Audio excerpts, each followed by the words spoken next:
A whole new approach needed in Zimbabwe. The stolen elections by ZANU-PF in Zimbabwe in August last year effectively drove the final nail on the Zimbabwe opposition coffin, sadly.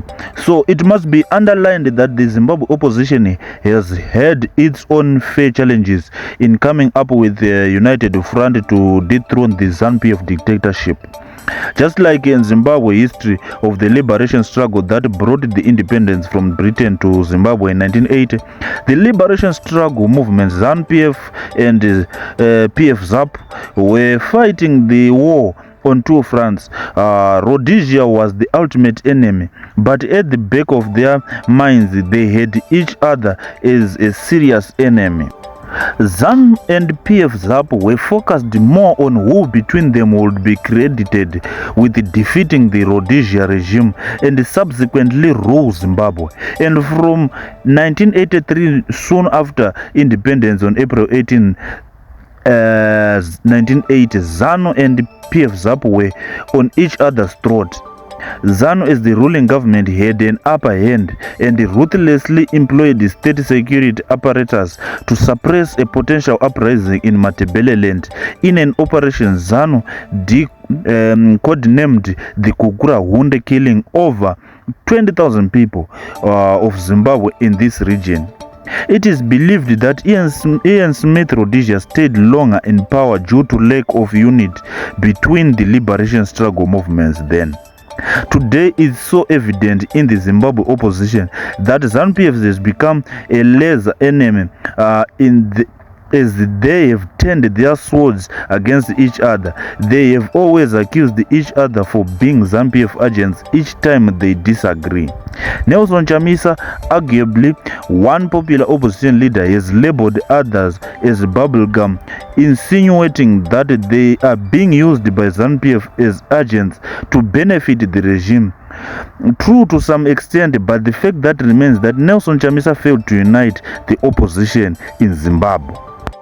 A great leader is recognized by his ability to unite his troops and even stamp his authority in the movement. When Nelson Chamisa resigned from Citizen Coalition for Change as president of the opposition movement, even with those reasons that there was serious infiltration by ZANU-PF, it still points to failure by Chamisa to stamp his authority in the opposition movement and a clear lack of vision on the impact of such action to the struggle.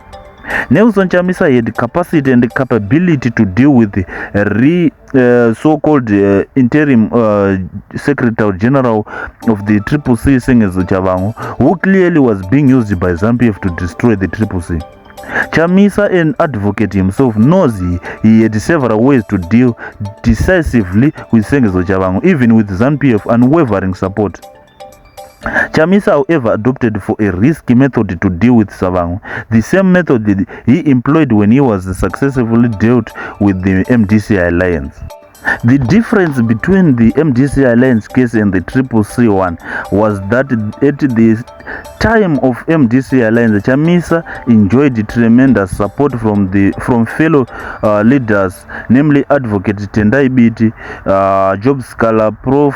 Oshmenguve, to name a few. But when Chamisa clearly started sidelining his veteran comrades, it was all but clear that the CCC was headed for an iceberg.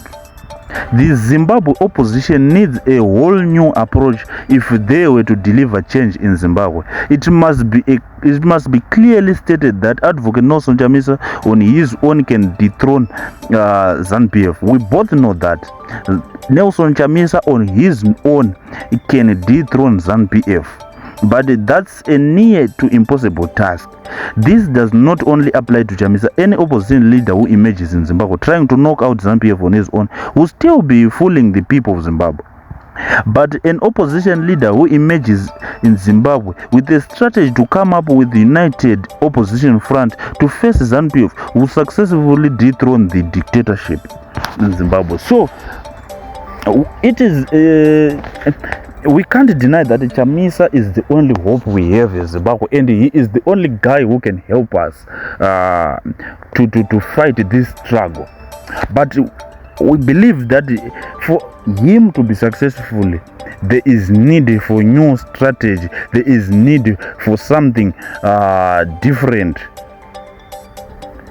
Changing opposition, changing parties is not the way we are going to make it.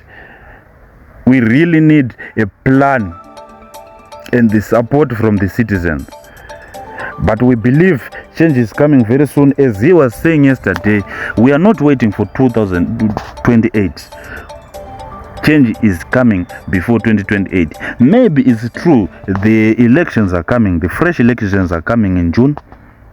Maybe it's not, but we are patiently waiting for that day, and we are fully behind Nelson Chamisa. But there is need for new strategy to tackle ZANU-PF. Tell us what you think about this in the comment section. Don't forget to like, don't forget to subscribe. Stay charged.